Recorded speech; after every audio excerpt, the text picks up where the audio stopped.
Salut les filles! Vous êtes sûrement demandé pourquoi j'ai arrêté ma vidéo comme ça au milieu de l'explication. C'est parce qu'en fait j'ai une ancienne version de iMovie sur Mac qui me permet pas de dépasser des vidéos de 10 minutes. Donc quand j'atteins 10 minutes, il faut absolument que je coupe, sinon ça passe pas sur YouTube. Il est temps que j'investisse dans un nouvel ordi aussi. Donc, on en était au fond de teint. Donc on n'a pas abordé le sujet de comment choisir son fond de teint. Il paraît évident, mais ça se fait toujours, qu'on ne le choisit pas ici, ni sur le dos de sa main. Parce que tout simplement, j'ai pas du tout la même couleur de peau là, là et là. Ça fait 3 couleurs de peau différentes. Donc on le teste là, entre le visage et le cou. On fait juste un petit test comme ça avec son doigt, on voit si on voit la démarcation ou pas. Si on la voit pas, c'est que c'est bon. Il faut pas chercher à se donner bonne mine avec un fond de teint, c'est pas son rôle. Il faut pas le prendre plus foncé et il faut pas non plus le prendre plus clair. Il faut le prendre exactement de la même teinte que sa peau. Pour se donner bonne mine, il existe des poudres type terracotta, poudre de soleil, tout ça. Mais on ne cherche pas à avoir cet effet-là avec le fond de teint, c'est une erreur. Donc, une fois que le teint est terminé, on va passer au correcteur, l'anti-cerne HD. Donc l'anti-cerne HD, sa particularité, c'est son embout applicateur. Il est en silicone, donc il n'y a pas de risque d'allergie, et c'est très propre et pratique. Parce qu'une fois que vous l'avez utilisé, il suffit de prendre un peu d'alcool sur un mouchoir et d'essuyer l'embout en silicone. Et pouf, il n'y a plus de produit. Le produit qui reste à l'intérieur est sain et propre et n'a pas été en contact avec les microbes. Parce que tous les anti-cernes en pinceau, par exemple, comme ça, c'est des nids à microbes. Si vous l'appliquez ensuite sur votre peau de paupière qui est la plus fine de tout le visage, c'est une catastrophe, il ne faut pas le faire du tout. Il vaut mieux dans ce cas-là le mettre sur le dos de la main et ensuite l'appliquer sur le visage parce que le pinceau en lui-même et les poils seront remplis de microbes. J'arrête avec ma phobie des microbes.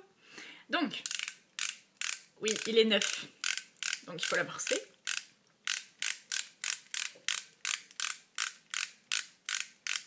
Donc on voit le produit monter dans le tube. Hop. Moi je le mets sur le dos de ma main toujours. Donc moi j'utilise la teinte 315.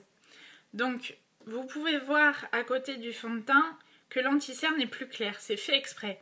Il faut toujours le choisir une teinte plus claire que son fond de teint. Pourquoi ? Parce qu'en fait, l'anti-cerne, ça va avoir pour but de mettre en relief certains endroits du visage. Ça va pas avoir pour but que d'enlever les cernes. Je vais vous montrer. Donc pour l'appliquer, j'utilise le pinceau 5N. Il y a un pinceau plus gros qui est fait exprès pour l'anti-cerne, mais je préfère la précision avec un petit pinceau quitte à tapoter plus de fois que d'étaler un gros machin d'anti-cerne. Donc, qu'est-ce qu'on fait de l'anti-cerne? D'abord, évidemment, on va le mettre dans sa cerne, comme ça. Ensuite, on va le mettre autour du nez, puisque c'est là en général qu'on a des rougeurs. Ensuite, on va le mettre dans le sillon nasogénien pour éviter qu'on voit le creux, le pli, qui n'est pas super esthétique.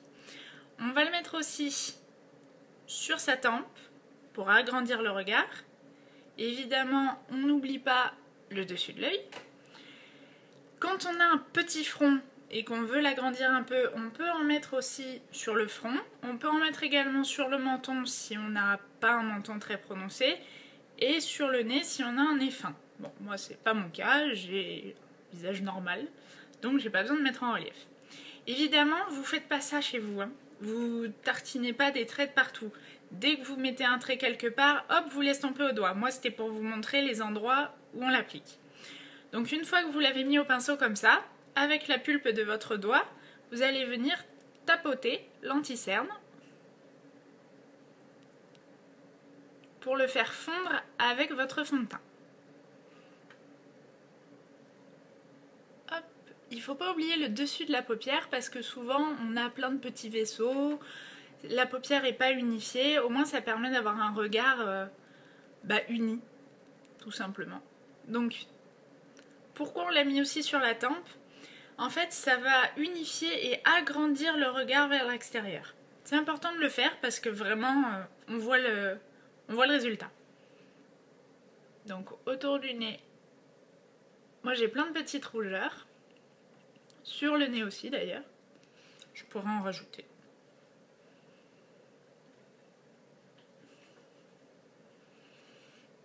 Et le sillon, ça fait un effet trompe-l'œil, ça met en relief le creux, et du coup on ne voit plus que c'est un creux, puisqu'il est en relief. Je suis vachement claire. On fait évidemment pareil de l'autre côté, c'est quand même mieux d'être symétrique. Donc je vous remontre les endroits où on l'applique, mais on ne fait pas ça parce que sinon ça peut faire des démarcations en séchant.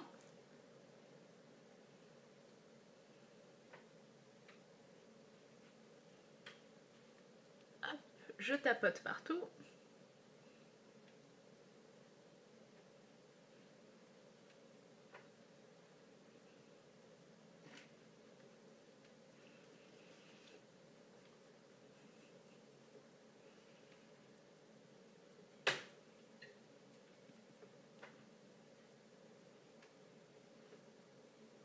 Voilà.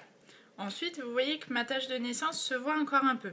Donc pareil, on va venir mettre un petit peu d'anti-cerne dessus, puisque ça fait correcteur, ça fait pas que anti-cerne.